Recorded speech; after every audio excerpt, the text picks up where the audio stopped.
Pemirsa Intens Investigasi.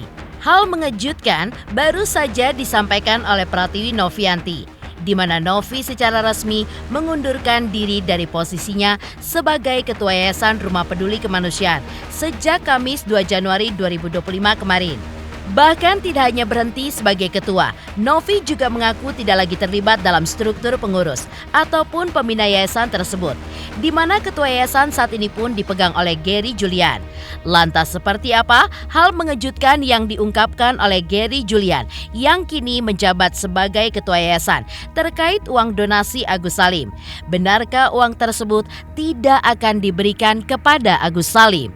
Lalu bagaimana Farhat Abbas sebagai kuasa hukum Agus merespon kabar dari Gary itu terkait uang donasi untuk Agus? Lantas bagaimana Agus menilai sikap Novi terkait pengunduran dirinya dari yayasan? Di sisi lain, seperti apa juga tangis dan curhatan Novi menghadapi kisru donasi Agus yang sudah mencapai 3,5 bulan lebih yang hingga kini belum juga selesai?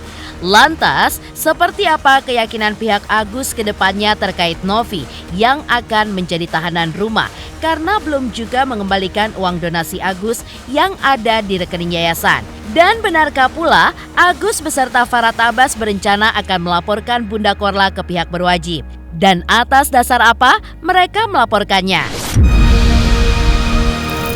Pemirsa, bersama Intens Investigasi, kami hadirkan kabar terkini, terpercaya, dan teraktual. Tetapi sebelumnya, jangan lupa untuk like, subscribe, dan juga share channel YouTube ini.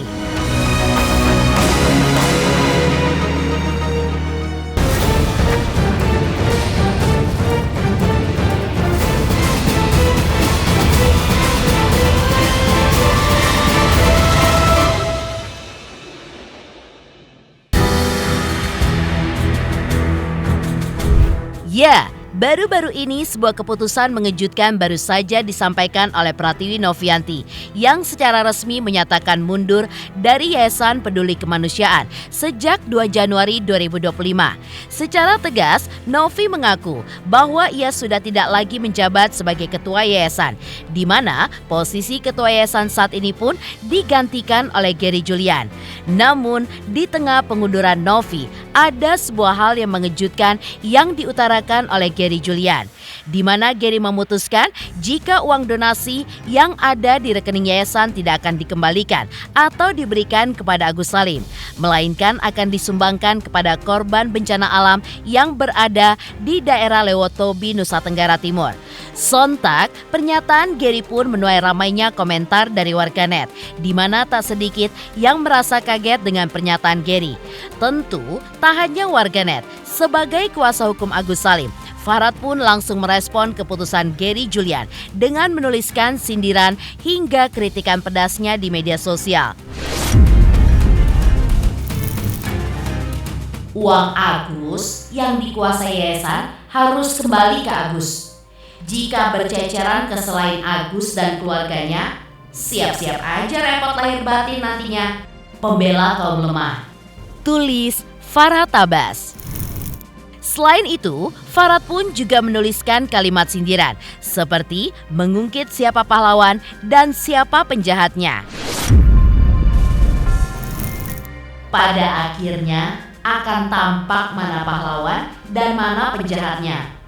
Biasa ya, dari awal sampai akhir penjahat tetap penjahat, pahlawan tetap pahlawan. Pembela kaum lemah. Sambung Farhat Abbas. Bahkan Farhat Abbas pun menegaskan, tidak ada satu orang pun di dunia ini yang berani membagi-bagikan uang yang berasal dari rekening Agus jika tidak ingin disebut sebagai maling atau pencuri.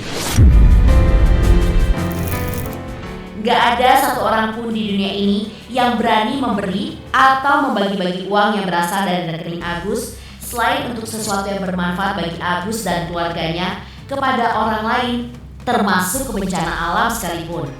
Jika tidak mau dibilang penggelapan ataupun pencuri. Pembela kaum lemah. Tegas Farhat Abbas. Teteh tuh udah bener total mengundurkan diri dari yayasan. Oh gitu. Bencana alam di Lewotobi, NTT. Sementara itu, pihak Agus pun tetap bersikukuh bahwa uang donasi tersebut harus dikembalikan kepada Agus. Lantaran uang yang sudah sempat masuk ke rekening Agus memang sudah sah menjadi milik Agus sepenuhnya. Ketika melihat pihak kuasa hukumnya yakin dan juga semangat untuk memperjuangkan keadilan untuknya, maka Agus pun mengaku senang sekaligus berharap agar uang donasi untuk pengobatan matanya itu bisa segera kembali kepadanya dan tidak bernasib menggantung tanpa kejelasan seperti sekarang ini.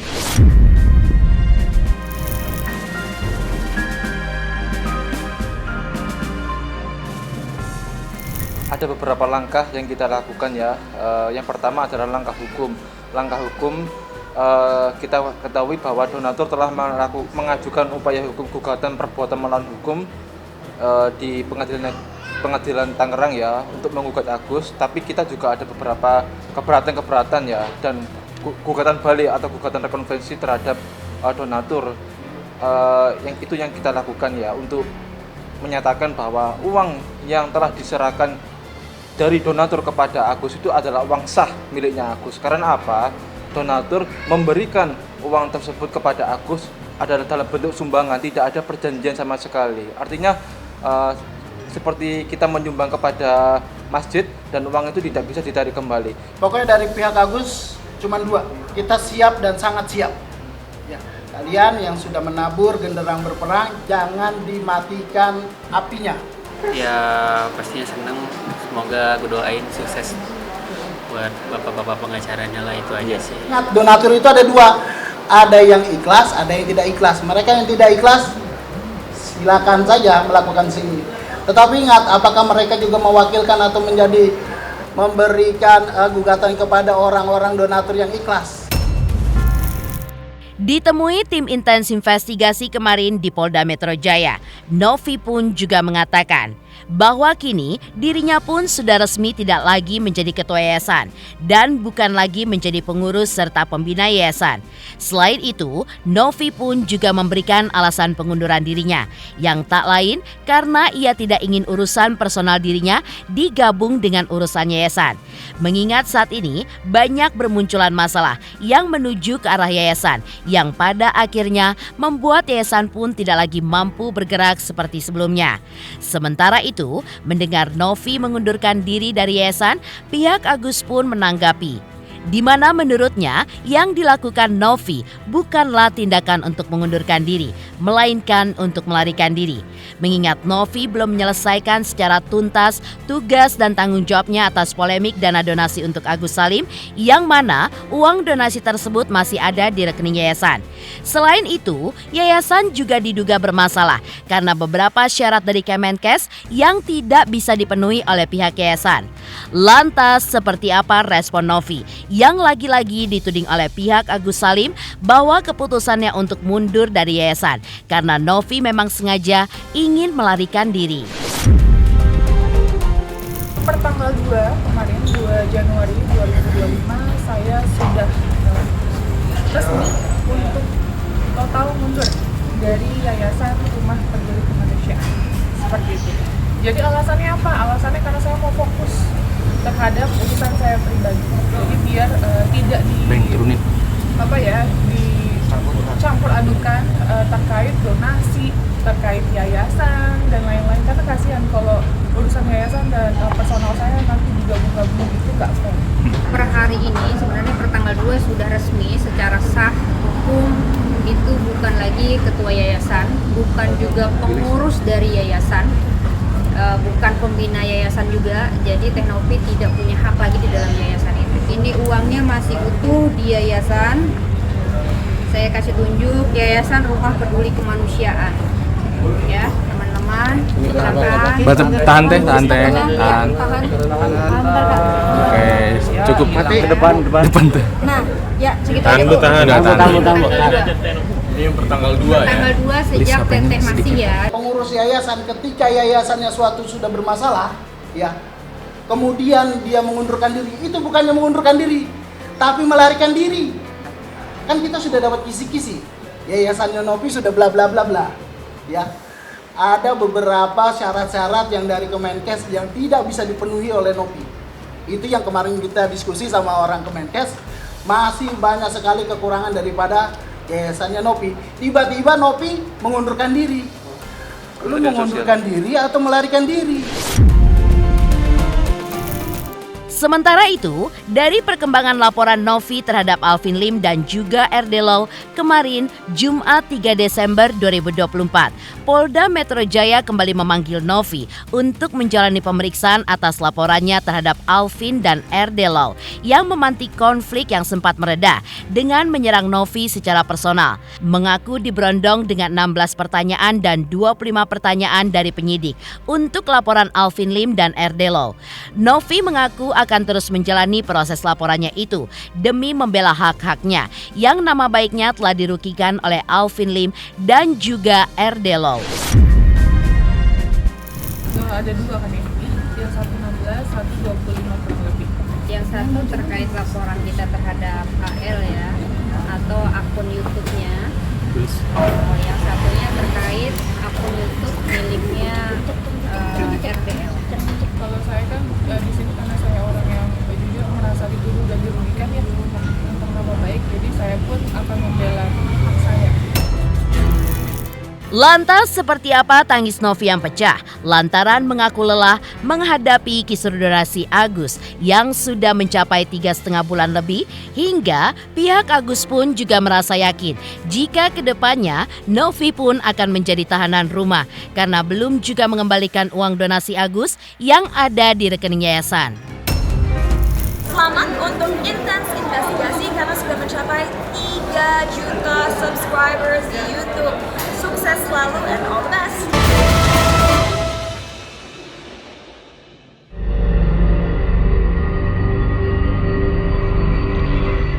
Polemik donasi Agus Salim memang dirasa oleh Novi sudah merembet terlalu jauh, sekaligus menguras waktu dan juga tenaganya. Bahkan di tahun 2024 kemarin diakui oleh Novi menjadi tahun terberat dalam sepanjang hidupnya. Lantaran selama 3,5 bulan ia pun seolah terjebak dalam kisru donasi Agus yang tidak ada ujungnya. Padahal niat baiknya dari awal adalah membantu pengobatan Agus lewat uang donasi yang ada di rekening yayasannya. Atas kisru yang semakin panjang itu, Novi yang terlihat menahan air mata itu pun mengaku lelah, baik secara fisik maupun mental. Padahal ia pun sudah mati-matian ingin membantu. Namun ujung-ujungnya justru banyak yang menyerangnya, apalagi menyerang di ranah personal yang dilakukan oleh beberapa oknum yang notabene berstatus sebagai seorang penasehat hukum. Capek beneran, 3,5 bulan kita kayak gini. Padahal niat kita bantu orang. Mungkin teman-teman di sini bisa merasakan lah ya. Jika kita niat bantu tapi ada aja halangannya, ada kayak capek, lelah, fisik, mental, semua. Kita udah mati-matian capek karena banyak orang yang menyerang gitu. Misalnya tiba-tiba ada PH saya yang awalnya, terus dia bilang gak ada terdepan di media sosial dan lain-lain, tapi ternyata dia nyerang saya, terus pindah ke kubu donatur, sekarang mau pindah ke kubu AS misalnya kayak gitu. Terus tapi yang saya nggak suka dia nyerang personal gitu. Dan itu kena di mental saya gitu. Itu kayak banyak oknum, bukan cuma 1-2, jadi kayak capek gitu. Mau sampai kapan juga kan kayak ini uang di yayasan, tapi yang diserang saya pribadi, personal saya, kan aneh gitu. Sementara itu, hal mengejutkan pun justru diutarakan oleh Agus dan kuasa hukumnya, di mana Agus masih dalam pendiriannya, yaitu mencari keadilan terkait uang donasi yang saat ini masih berada di rekening Yayasan Rumah Peduli Kemanusiaan. Ya, sesuai dengan komitmennya, Agus dan kuasa hukumnya juga meminta Novi dan juga yayasannya agar segera mengembalikan uang donasi kepada Agus, karena selama ini uang donasi Agus mendekam menjadi tahanan rumah di rekening yayasan. Karena itu, jika uang donasi tidak kunjung dikembalikan, maka pengacara Agus pun yakin jika Novi dan orang-orang yayasannya akan menjadi tahanan rumah juga. Karena menurutnya, negara ini pun diatur oleh hukum, di mana siapa yang memulai, maka ia juga yang akan mengakhirinya.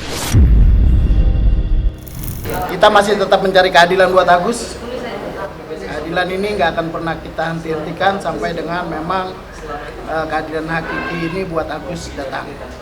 Dan kita masih tetap dengan agenda yang lama, meminta pengembalian uang yang sudah disetor oleh para donatur kepada rekening Agus yang selama ini mendekam menjadi tahanan rumah di rekeningnya yayasan. Di rekeningnya itu menjadi tahanan rumah. Ya, menjadi tahanan rumah oleh yayasan, dan nanti orang-orang yayasan menjadi tahanan rumah juga.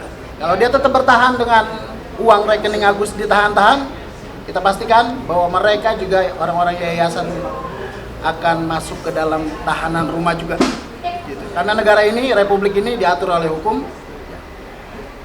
Siapa memulai, dia yang pasti mengakhiri. Kalau Teteh ini nantinya akan berstatus tahanan rumah. Kata Mas Agus sendiri bilangnya seperti itu, Teh. Diketawain aja. Lantas, seperti apakah rencana Agus dan Farah Tabas yang akan melaporkan Bunda Korla karena diduga telah melakukan penghinaan? Selamat untuk intens investigasi 3 juta subscriber, luar biasa sekali 3 juta. Ya pokoknya semakin sukses lah dan bisa menghadirkan sesuatu yang memang baik untuk diperlihatkan.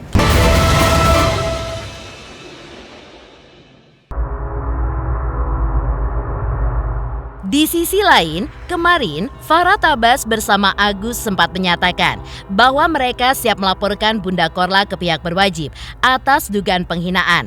Langkah ini pun dilakukan setelah Farah dan Agus yang merasa tersinggung dengan pernyataan Bunda Korla lewat media sosial yang dianggap tidak pantas dan juga merendahkan martabat Agus maupun Farah Tabas. Selain itu, Farah Tabas pun juga menyoroti sikap Bunda Korla yang menurutnya sering menggunakan media sosial untuk mencari perhatian dengan cara yang dianggapnya tidak pantas. Lebih lanjut, Farah Tabas pun menanggapi tuduhan bahwa dirinya memanfaatkan situasi ini untuk mendongkrak popularitasnya. Padahal sejatinya Bunda Korla lah yang justru ingin terkenal lewat mulut Farah Tabas. Saya yang laporin dia. Agus sudah siap melaporkan dia. Dia menghujat, kita udah punya data rekaman dan rekam jejaknya dia. Udah punya, dia menghina, dia ngejek-ngejek. Dia adalah satu orang target kita. Cuman dia kan tidak nampakkan batang hidungnya Indonesia, selalu ngaku di luar negeri. Enggak geram, saya nggak kenal dia. Dia itu tidak terkenal. Sekarang mau terkenal pakai mulutnya Farah Tabas. Yang namanya orang ngomong jorok di TV itu adalah orang-orang yang tidak berbudaya. Kadang orang kan pakai otot, tapi nggak pakai otak. Kalau dia ototnya nggak ada, otaknya nggak ada, tinggal mulutnya. Pemirsa Intens Investigasi, jangan lupa saksikan terus Intens Investigasi. Dan pastikan jangan lupa untuk like, subscribe, share, dan juga komen channel Intens Investigasi.